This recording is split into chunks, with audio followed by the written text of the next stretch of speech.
truth behind the myth.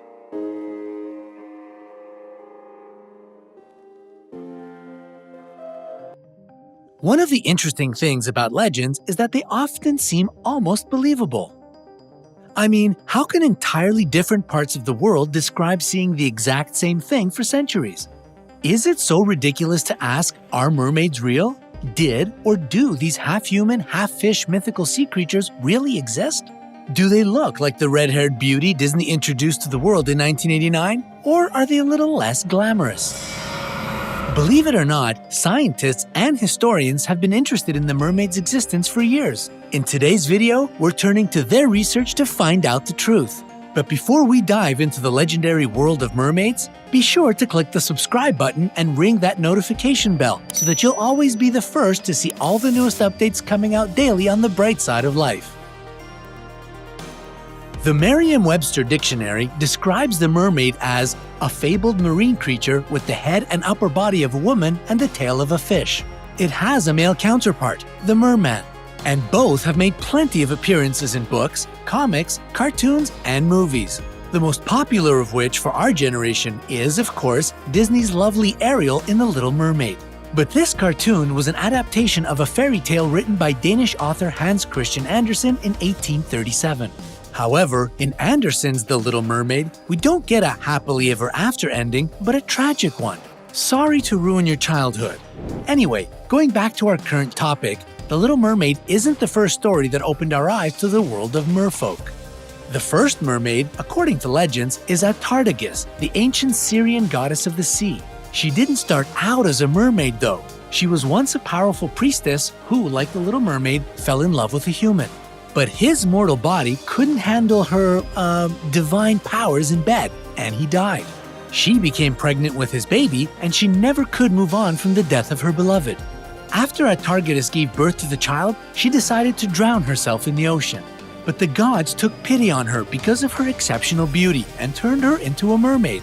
To this day, she's revered as the goddess of fertility, protection, and well-being for those who worship her. And then there's Ea, the Mesopotamian god of water, wisdom, magic, and creation. He was a merman. And what's his backstory? According to the legend, Ea saved humanity, which he'd created himself, from a flood sent by the god Enlil. Enlil wanted to destroy the people because their noisiness kept him from sleeping. Whoa, overreact much?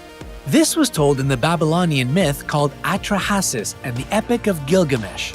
Like most legends, that of the mermaid spans across cultures. In Japanese folklore, there's the Ningyo, which is a giant fish with a human face and a monkey's mouth.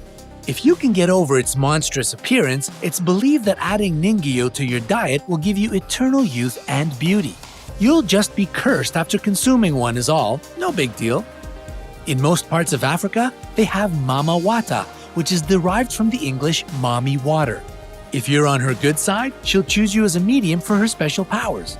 If not, well, you'll be fed to the fishes. They've always got a catch, don't they?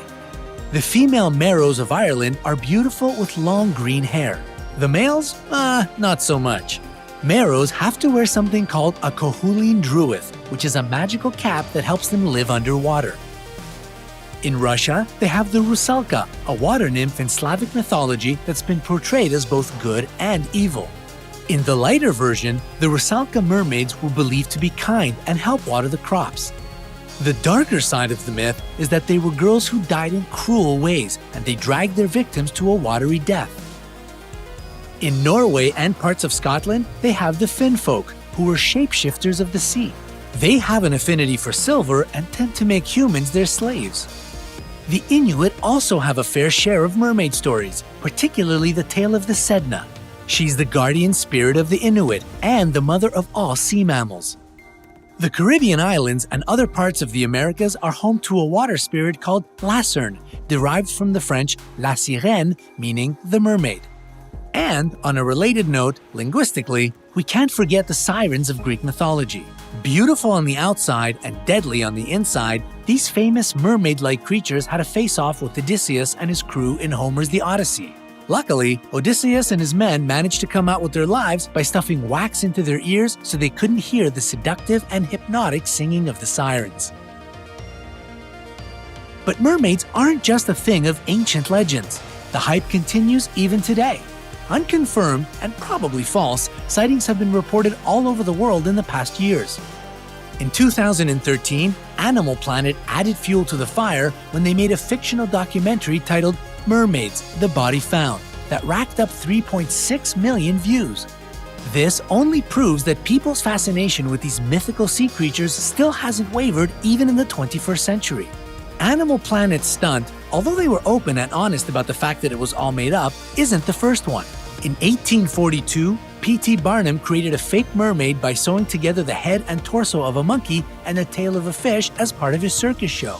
He called it the Fiji Mermaid and claimed that it had been caught near the Fiji Islands. Thousands of people fell for it, and it's still considered one of the greatest mermaid hoaxes of all time. One thing's for sure, no one has actually seen, met, or caught a real mermaid, alive or not. Even Christopher Columbus's mermaid sighting in 1493 was debunked by experts. He described what he saw as not so beautiful as they are said to be, for their faces have some masculine traits. So what had Columbus really witnessed back then? Historians, folklorists, and scientists are convinced that it wasn't a mermaid. What Columbus actually spotted was a manatee. Yup, it was just a case of mistaken identity. Some older species, like the extinct stellar sea cow, were known to grow up to 33 feet long. However, today's manatee and its Indo-Pacific cousin, the dugong, only get to about 9 to 10 feet long. And here's a fun fact. Manatees and dugongs, which belong to the scientific class Sirenian, are closely related to elephants. Plus, they're the only marine mammals that are strictly herbivores. So, how on earth could Columbus make that big of a mistake? Well, from afar, manatees are about the size of a human. Their front flippers could resemble an arm from a distance, and their neck vertebrae allow them to turn their heads around like we do. Plus, their round heads and protruding nose and whiskers could be mistaken for a man, especially one with a mustache. And marine biologist Dr. James Powell, who has studied and observed manatees for over 30 years, totally agrees. According to him, with the right lighting and angle, a manatee's head does look like a person's.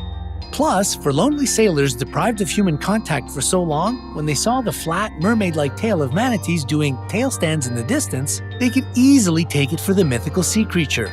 To further solidify this theory, even the suspected mermaid skeleton discovered on the island of Mombasa and brought to Portsmouth to be investigated by the Philosophical Society was later found to be that of a dugong. The findings were published in the Magazine of Natural History in 1830. Now, let's consider the question of whether or not their unique body structure could even function. The short answer is that it's impossible. The human part of the mermaid wouldn't be able to withstand a life in the cold oceanic waters. That is, not unless mermaids have a thick layer of hair like sea otters or blubber like other marine mammals. Evolutionarily speaking, humans and fish have branched out into two entirely different species. This means that a mermaid can't have the best of both worlds. Even reproducing would be more complicated. Do they give birth like humans or lay eggs like fish? How do they digest their food? A person's digestive system is nothing like that of a fish. Physiologically, merging the two just wouldn't work. But who knows? Maybe they really are out there and we just haven't found them yet. I mean, it's possible when you consider the fact that, according to the US National Oceanic and Atmospheric Administration, more than 80% of our ocean is unmapped, unobserved, and unexplored. But so far, the only evidence of mermaids points to a case of mistaken identity. They're nothing more than sea cows.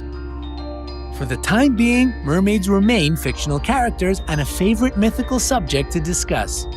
What about you? Do you believe mermaids could exist? Tell us in the comments. Don't forget to give this video a like and share it with your friends if you've enjoyed it. Be sure to subscribe and join us on the bright side of life.